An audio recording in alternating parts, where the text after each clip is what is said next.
Shabbat Shalom amigos, mi nombre es José Otero, director del Ministerio Jaim. Le doy la bienvenida a este su programa de lo simple a lo complejo que transmitimos por aquí por Teshuva TV. Bendito sea el Dios de Abraham, Isaac y Jacob, que nos permite en la tarde de hoy presentar a ustedes, en el día de hoy, presentar a ustedes el comentario que hemos preparado con respecto a la parashá que nos corresponde estudiar esta semana. Gracias le doy al bendito por todo lo que estamos haciendo en el ministerio. Estamos enseñando el libro de revelaciones, estamos trabajando con las parashots y estamos preparándonos para dar nuestro primer curso interactivo para las personas que desean matricularse en nuestro sitio web para aprender ciertos temas muy interesantes que consideramos importantes para poder comprender y trazar las escrituras. Hoy, amigos, tenemos en nuestro tema para discutir, siguiendo nuestro formato de lo simple a lo complejo, tenemos un tema muy interesante que es alrededor de la parashá Jereimot y Kedoshim. La porción es doble y se titula Yom Kippur y el Mesías. Antes de comenzar, amigos, quiero comenzar mi comentario con una oración bendiciendo al Eterno por el estudio de la Torá, y luego vamos a introducirnos en las notas que tenemos para compartir. Bendito eres tú, Adonai, nuestro Elohim, Rey del universo, que nos has santificado con tus mandamientos y nos ordenaste a estudiar y poner por obra las palabras de la Torá. Por favor, oh Eterno, haz que las palabras de tu Torá sean gratas a nuestro oído y a nuestra boca, y que los hijos de nuestros hijos, y que nosotros y los hijos de nuestros hijos sean todos conocedores de tu Torá, en aras de ella misma. Bendito eres tú, Adonai, donador de la Torá. Beshem Yeshua HaMashiach. Amén. Bueno, amigos, vamos a comenzar con nuestras notas porque el tiempo está limitado y el tema es muy interesante. Si usted ha estudiado el libro de Levíticos, habrá notado que el libro de Levíticos es uno que gira alrededor de la idea de la Kedushá, de la santidad y la aproximación al Eterno, a Hashem, al Santo bendito sea. Y cómo son estas reglas necesarias para mantener el estado de pureza dentro del campamento y dentro del espacio sagrado que el bendito determinó dentro del libro de la Torá. Así que vamos a leer nuestras notas con respecto a la aliot que nos corresponde estudiar. Amigos, en su pantalla puede ver la aliot que estudiamos, la porción que estudiamos, el segmento, mejor dicho, que estudiamos en la semana correspondientes a Jereimot y Kedoshim. Es Levítico 16, 1 al 17 y Levítico 19, 1 al 14. Y las notas comienzan de la siguiente forma. La porción que nos corresponde estudiar esta semana es doble y la misma se llama en hebreo Jereimot y Kedoshim. Jereimot significa después de la muerte y Kedoshim santos. Y esta porción comienza en el capítulo 16.1, como les mencioné anteriormente, de Levíticos, y termina en el 18.30. Eso en lo que respecta al estudio completo de la parashá. Según el formato de la Biblia hebrea, y esto es importante porque algunas parashá usted va a ver que los versículos son diferentes a la Biblia que nosotros tenemos en español. La alía que nos corresponde comentar en Jereimot nos presenta el punto más importante del libro de Levíticos, la solemnidad conocido como Yom Kippur, el día de expiación. Amigos, cuando las solemnidades son estudiadas para comprender su mensaje, de ellas podemos extraer la intención de Adonai al colocarlas dentro de del calendario religioso ritual del pueblo de Israel. ¿Por qué decimos religioso y ritual? Porque tenemos un calendario civil y tenemos un calendario religioso. Y el calendario religioso gira alrededor de las fiestas. El calendario ritual, en el tiempo bíblico se llamaba el calendario ritual, y ahora le llamamos el calendario religioso. Pero el calendario civil de la creación del hombre es otro calendario, y eso es un tema muy importante a conocer. El ciclo de las solemnidades en su contexto cubre diferentes áreas de la vida de culto del antiguo Israel. Cuando me refiero al antiguo Israel, amigo, estoy hablando de la nación previo al exilio babilónico. Israel antes del exilio babilónico es muy diferente al Israel que sobrevivió después del exilio, es decir, cuando regresaron de Babilonia a la tierra. Incluso el Israel del primer siglo es bien diferente a ese Israel que aparece en las escrituras en el tiempo de David y Salomón. Luego del regreso del exilio se construyó la nación, pero su gloria, amigos, no fue como en los días de la monarquía de David y Salomón. En enseñanzas anteriores he expresado cómo la vida en el antiguo Medio Oriente fue el escenario utilizado por Adonai para la construcción de la revelación bíblica. El estudio del antiguo Medio Oriente nos ayuda a comprender el contexto de la literatura bíblica, pero en lo que respecta a los secretos escondidos detrás del texto literal, es necesario sentarse a los pies del conocedor de sus secretos. Pues así lo dijo Adonenu Yeshua. En Mateo 13:52 dice: todo escriba docto en el reino de los cielos es semejante a un padre de familia que de su tesoro va sacando cosas nuevas y cosas viejas. A esto le añado las palabras de David, cuando escribiendo el salmo más largo del libro dijo: abre mis ojos y contemplaré las maravillas de tu Torah. Claramente, con estos dos textos podemos ver por Adonenu Yeshua, que es nuestro Mesías, nuestro Señor, y las palabras de David, podemos ver que la Torah contiene mucho más que una historia que contar. Incluso los sabios de Israel comentan que cuando venga el Mesías, Él nos dará el mejor vino de la Torah. Con esto ellos aluden a los secretos que ella contiene. Y esto es sumamente interesante, dado que Juan, cuando escribió su evangelio, presenta a Yeshua en una fiesta de bodas, convirtiendo el agua, claramente aludiendo a la Torah en nivel Peshá, en nivel literal, en vino, aludiendo a Torah Hasod, a Torah en misterio, en secreto. Así que cuando estudiamos las solemnidades más allá de su mensaje cultural e histórico, en ellas encontramos los diferentes aspectos de la revelación del plan de Dios para Israel y la humanidad. Por ejemplo, la solemnidad de Pesaj conmemora la salida de Israel del yugo de Faraón.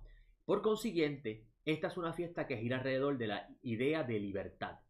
La solemnidad conocida como Shavuot o Pentecostés, para el lenguaje griego, conmemora el momento en que Israel es adoptado como hijo y a su vez se convierte en vasallo del Eterno ante el mundo.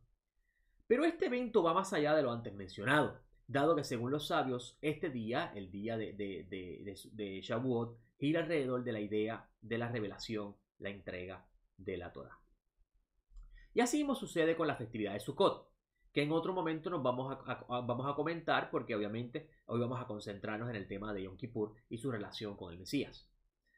Como les dije, las unidades son sumamente importantes y Yom Kippur no es la excepción. Esta solemnidad está construida primeramente alrededor de la idea de culto en el tiempo donde se está construyendo la revelación bíblica. Pero cuando prestamos atención al mensaje que ésta contiene, podemos notar que la idea alrededor de estar cerca o apegado al Eterno es el mensaje detrás de la expiación. ¿Y dónde deducimos esta idea? De la lectura de los primeros versículos del capítulo 16. En Levítico 16, 1 al 2 dice: después de la muerte de los dos hijos de Aarón, cuando se acercaron delante del Eterno y murieron, habló Adonai a Moisés y dijo Adonai a Moisés: habla a tu hermano Aarón, que no en todo momento entre en el santuario detrás del velo, delante del propiciatorio que está sobre el arca, no sea que muera, porque yo me muestro en la nube sobre el propiciatorio. Aquí vemos claramente cómo el texto alude a la idea de cercanía. Y estas palabras fueron dichas luego de la muerte de Nadab y Abijú, quien en estado de impureza por el exceso de vino se acercaron al Eterno para presentar una ofrenda no autorizada y como consecuencia de esto murieron.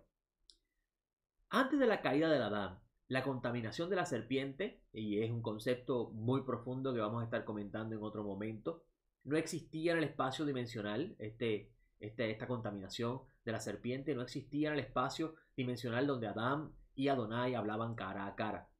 Y es bien importante saber que el concepto de la contaminación de la serpiente no tiene nada que ver con la idea del pecado original y que todo el mundo nace en pecado, con esta idea que el catolicismo luego trae. La contaminación de la serpiente es un concepto muy profundo en el estudio de la Torah y en algún momento vamos a estar abundando un poquito más para que usted pueda entender.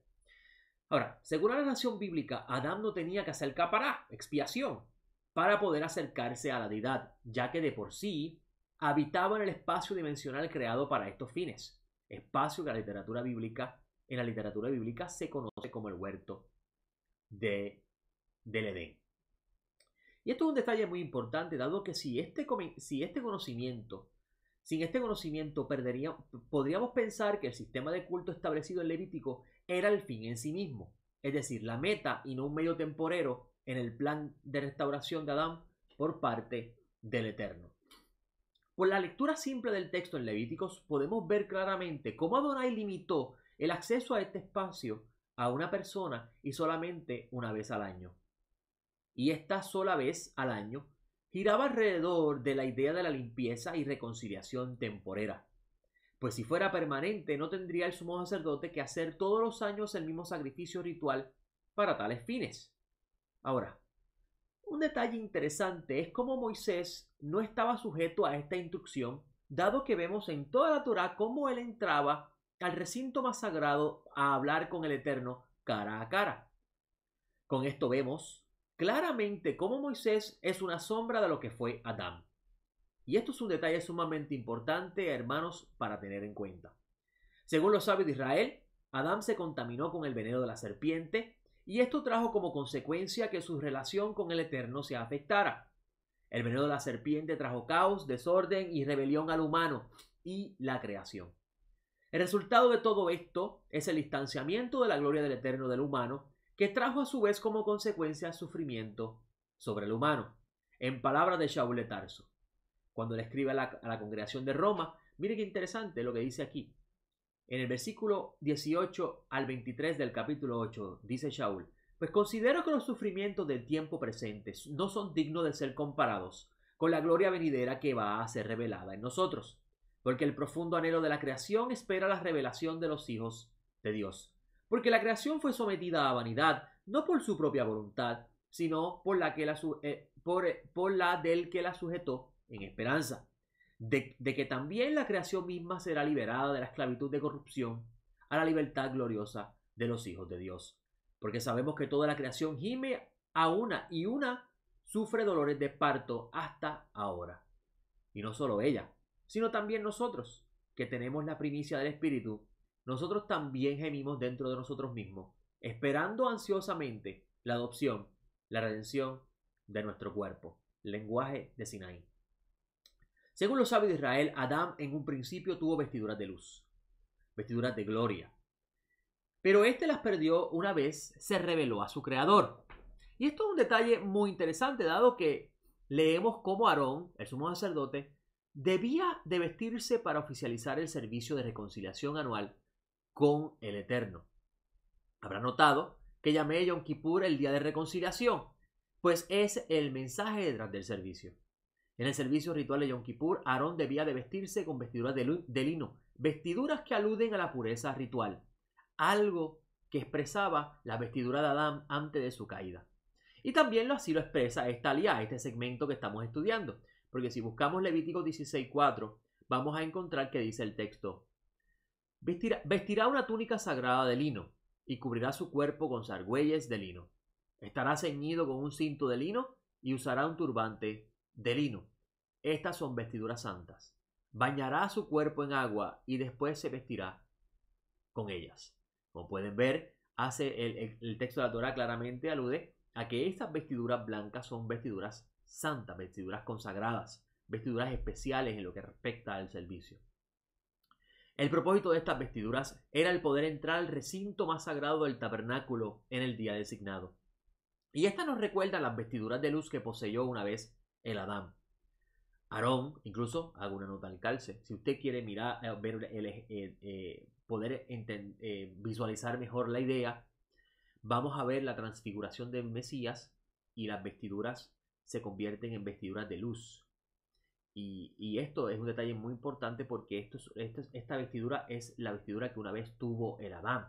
Y es interesante porque Shaul de Tarso, quien era un experto conocedor de la Torá, explica que nosotros alcanzaremos la semejanza y la imagen del Hijo, que es el primogénito entre muchos hermanos. Y eso es un detalle muy importante porque no solamente es la imagen de Elohim la que estamos trabajando de gloria en gloria para alcanzar esa imagen, sino que también aguardamos la esperanza de ser transformado en semejanza al Mashiach, a esta figura importante en la revelación bíblica que nosotros llamamos el Mashiach, por causa de lo que esto significa.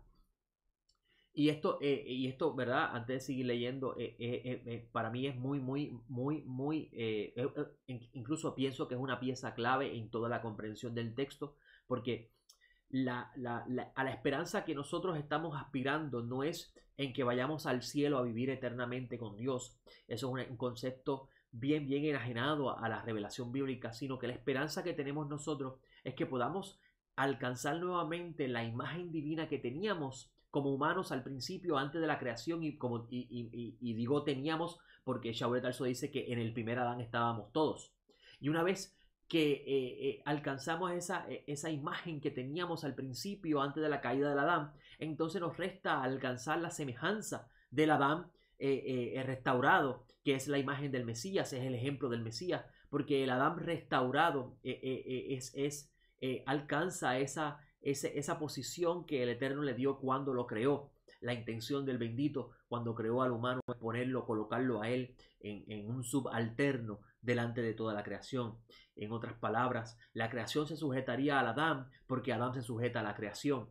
Y la creación obedece al Adán porque la creación está viendo, cuando ve a Adán, está viendo al Creador, al que le dio la autoridad para someter la creación.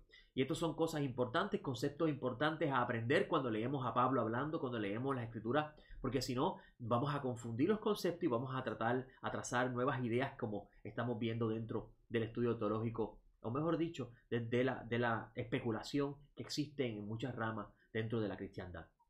Sigamos con nuestras notas. Aarón, una vez vestido con estas vestiduras, luego de hacer las ofrendas requeridas para la purificación por él, los de su casa, porque antes de hacer la ofrenda de Yom Kippur, él tenía que purificarse y luego purificar a los de su casa con ese acto ritual. Ahora, luego de hacer ese proceso, debía presentar la ofrenda requerida para el día solemne. Y sobre el método, amigo, y sobre el procedimiento que se efectuaba ese día, no vamos a estar comentando aquí, sino que en otro momento vamos a dar un poco más de esos detalles porque queremos centrarnos en el mensaje que hay detrás de Yom Kippur. Como les dije, la meta de todo el servicio, de toda la solemnidad, es la expiación, y que es sinónimo de la restauración y la reconciliación del humano con Dios. Mire lo que dice el versículo 16 del capítulo 16 de esta parashá. Dice el texto: después del servicio ritual que hace Aarón, así hará expiación por el santuario a causa de las impurezas de los hijos de Israel, de sus transgresiones, por todos sus pecados, y así también por la tienda de reunión que habita con ellos en medio de esa impureza. Ahí podemos ver la razón por qué se hace la expiación. Es para purificar, para liberar de las transgresiones y las transgresiones intencionales, las transgresiones no intencionales, y a la misma vez santificar, o mejor dicho, limpiar de la impureza al espacio sagrado que se contaminó. Y estos son elementos importantes para comprender el mensaje del libro de Levíticos. Ahora, cuando prestamos atención a la meta del ritual, podemos comprender su propósito. Pues la idea detrás del acto ritual apunta, como les dije, a reconciliación, unión y nuevo comienzo en la relación del Adán con el Eterno. Un dato curioso, y quería mencionarle esto, es que en todo esto, un dato curioso en esto es cómo este acto ritual en sí es una mera sombra de un plan mayor, dado que este acto no garantizaba que esta restauración fuese perpetua. Con esto estamos diciendo que este acto se tenía que hacer todos los años, para todos los años traer reconciliación, pureza y eliminación de transgresiones al pueblo y al que ofrecía el servicio. Y esto era una mera sombra de un plan mayor, porque así lo tenía el Eterno en mente cuando diseñó toda la estructura de la casa dentro del plan del Adán. Y podremos decir que esto también lo tenía en mente el autor de la carta a los Hebreos cuando escribe con respecto al acceso al segundo recinto del santuario en Yom Kippur lo siguiente.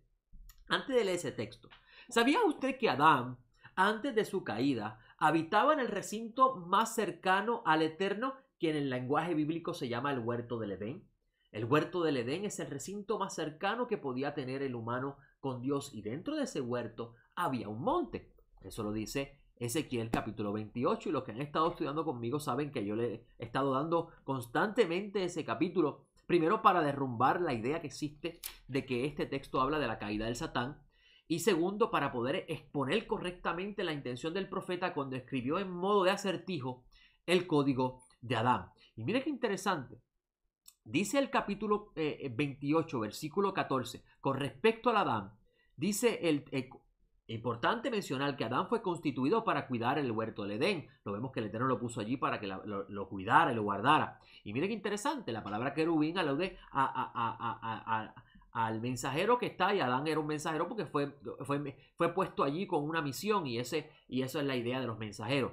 Y dice el texto que Adán, dice el texto del profeta, y tú querubín ungido protector, yo te constituí para eso. Le di una tarea a él. En el santo monte de Dios estuviste, en medio de las piedras de fuego te paseaba, perfecto era en todos tus caminos, hasta que en ti se halló maldad. Y qué interesante, porque este mismo texto habla de que estuvo él en el huerto de Dios. Y esto es importante porque, déjame buscar el texto, ¿dónde es que está? Ahora se me perdió. Aquí estamos, ok. Dice el versículo 13, en el huerto de Dios, en Edén, en el huerto de Dios estuviste. Y mire qué interesante, en ese huerto había un monte, porque dice más adelante en el monte de Dios. Claramente el monte alude al lugar, o mejor dicho, el trono del Eterno, en este lenguaje del profeta. Y entonces es bien interesante, porque cuando tú entiendes esto, tienes esto en mente, cuando conoces esto con respecto al Adán, entonces vas a entender todo el mensaje de la Escritura. Todo el mensaje de la Escritura gira alrededor de la reconciliación del humano. Y esa es la función de Israel. La función de Israel era, de parte del bendito, traer a Israel, acercarlo a él y convertir a Israel en el representante de Elohim ante los hombres. Adicional a eso, darle la responsabilidad de Israel de anunciar el mensaje de la reconciliación del humano con Dios, es decir, enseñarle al mundo la luz de la verdad. Ahora, vamos a leer lo que dice el autor de Hebreos en el capítulo 9, versículo 7 al 15, que vamos a encontrar algo muy interesante con respecto al servicio de Yom Kippur, y vamos a ver cómo el autor tenía en mente la idea del servicio de Yom Kippur que aparece en la Torá como una mera sombra de un plan mayor que tenía el bendito. Vamos a leer el texto. Dice el texto: pero en la segunda, solo el sumo sacerdote, una vez al año, no sin sangre, la cual ofrecía por sí mismo y por los pecados de ignorancia del pueblo, indicando con esto el Espíritu Santo, que aún no estaba abierto el camino al lugar santísimo. Pero ¿cuándo estaba en el plan de Dios que el camino estuviese abierto al lugar santísimo?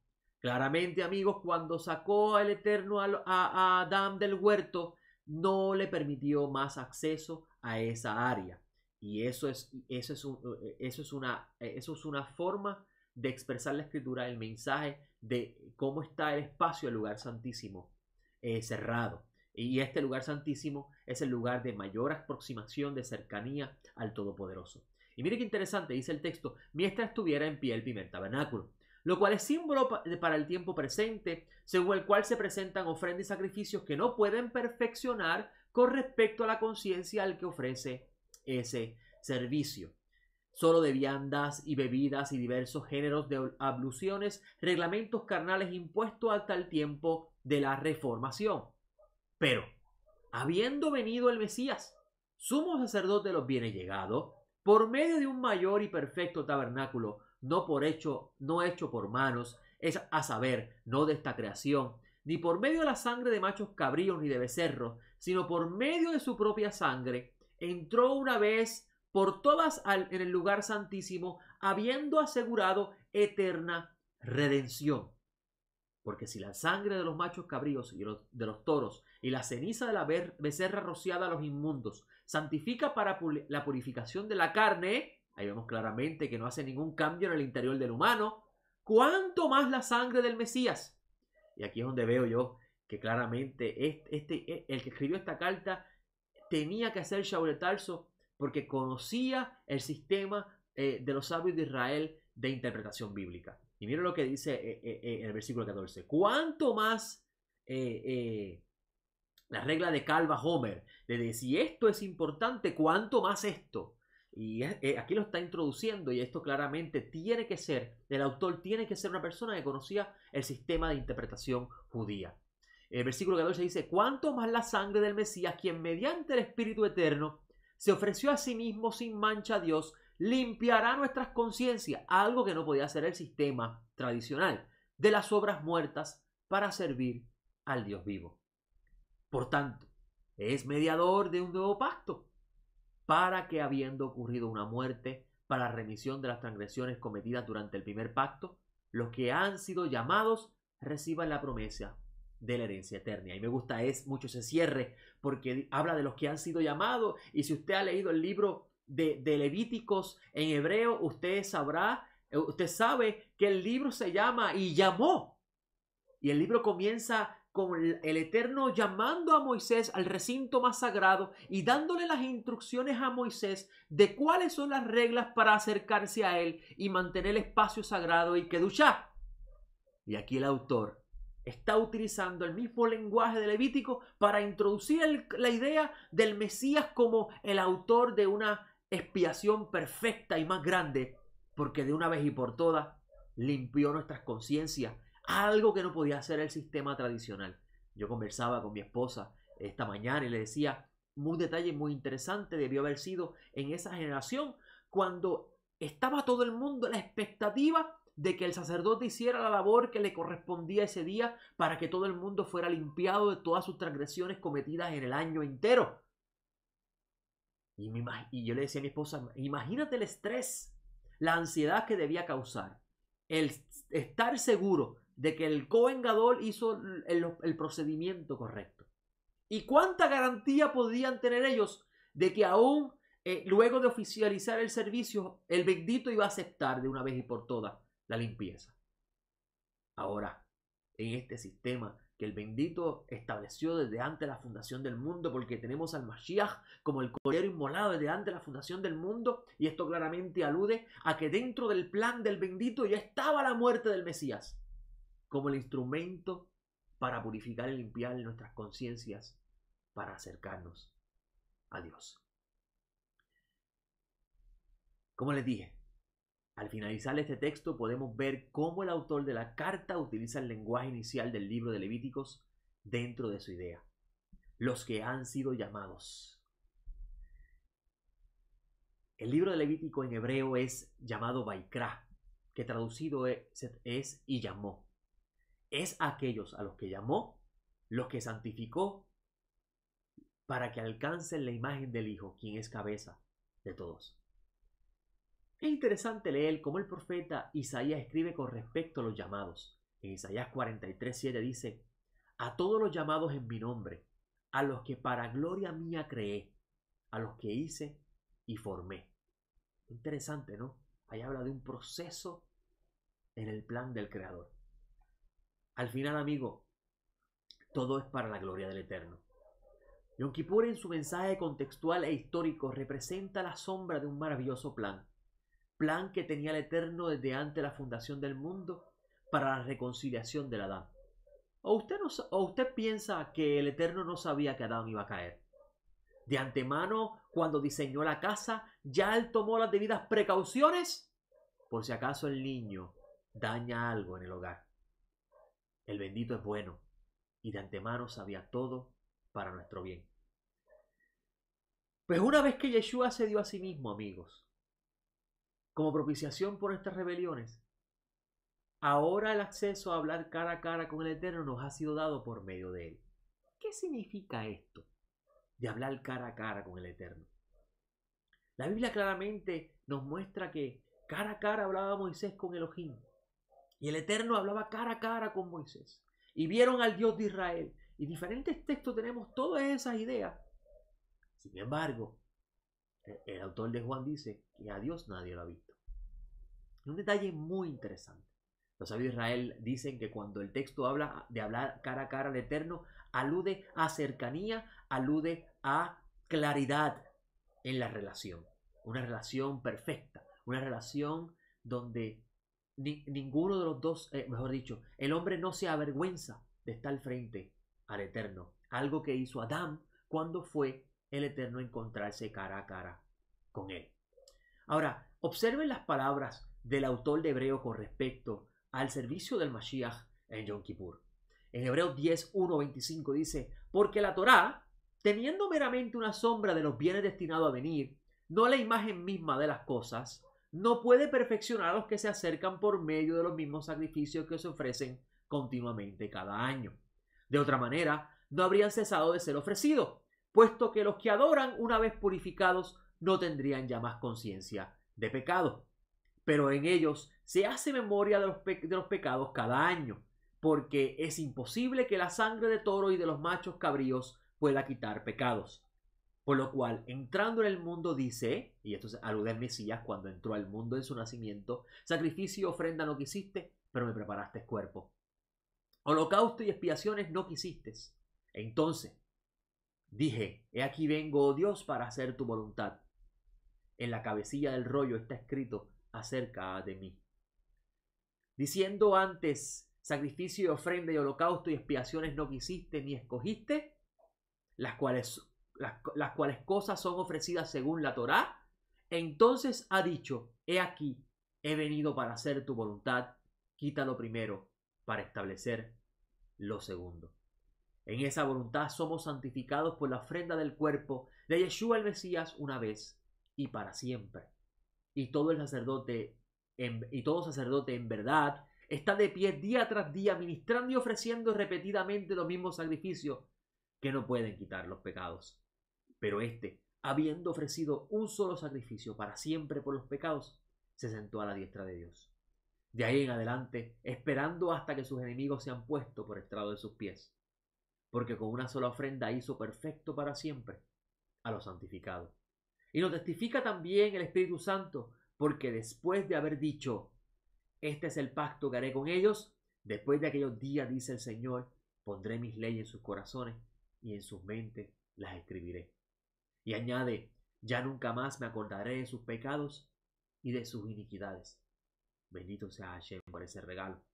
Porque donde hay remisión de estas cosas, amigos, no hay más ofrenda por el pecado.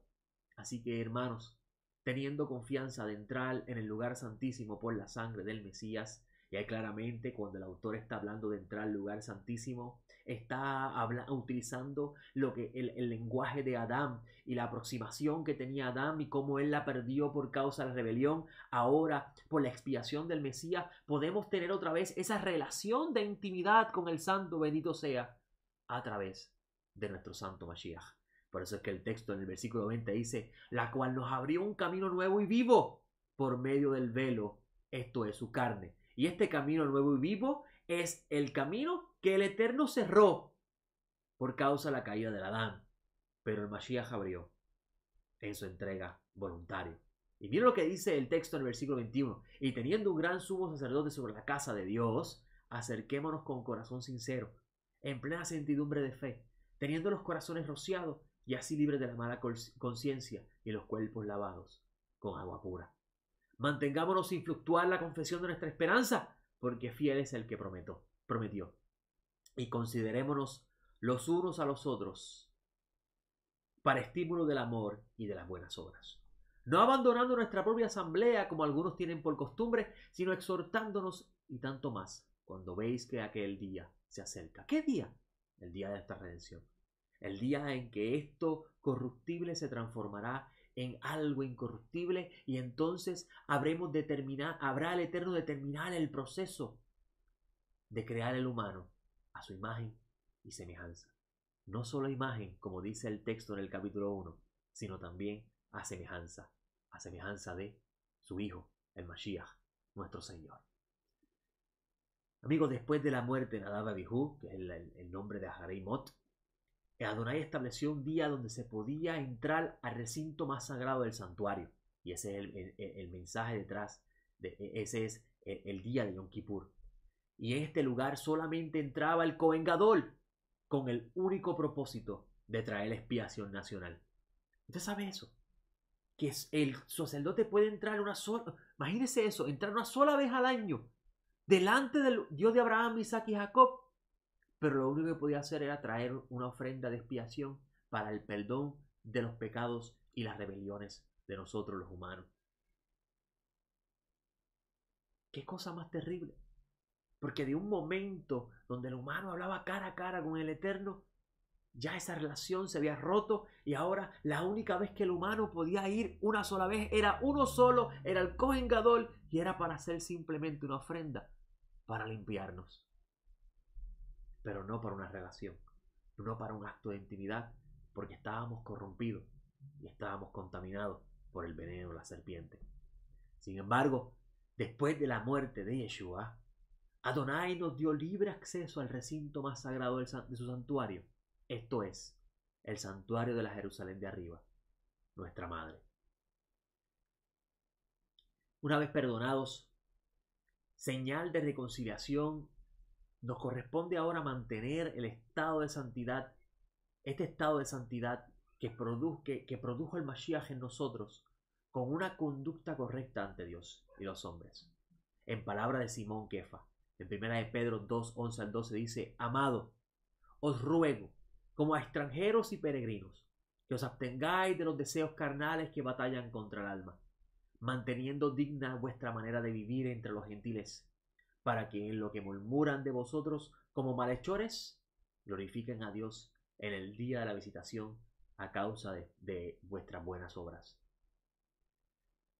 El ser llamados, escogidos y santificados, expresa un estado de honor y pertenencia a la realeza divina, pero a su vez uno de humildad, al reconocer que no fueron nuestros actos los que nos reconcilió con Dios y nos hizo aceptos, sino que Adonai por medio de Yeshua hizo la obra por el honor de su nombre.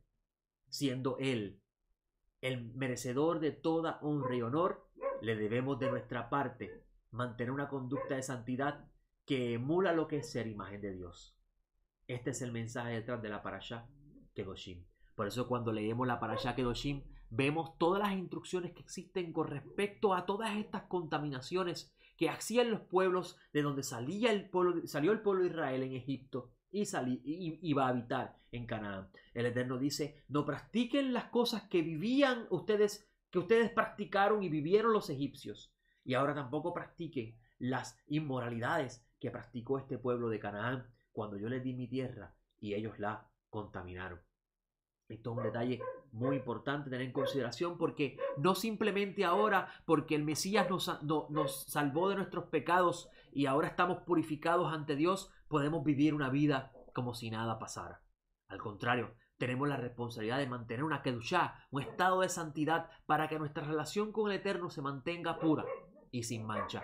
Incluso el propio autor de Hebreo, amigos, dice que el que toma por inmunda la sangre del Mesías, el castigo sería peor que transgredir la Torá.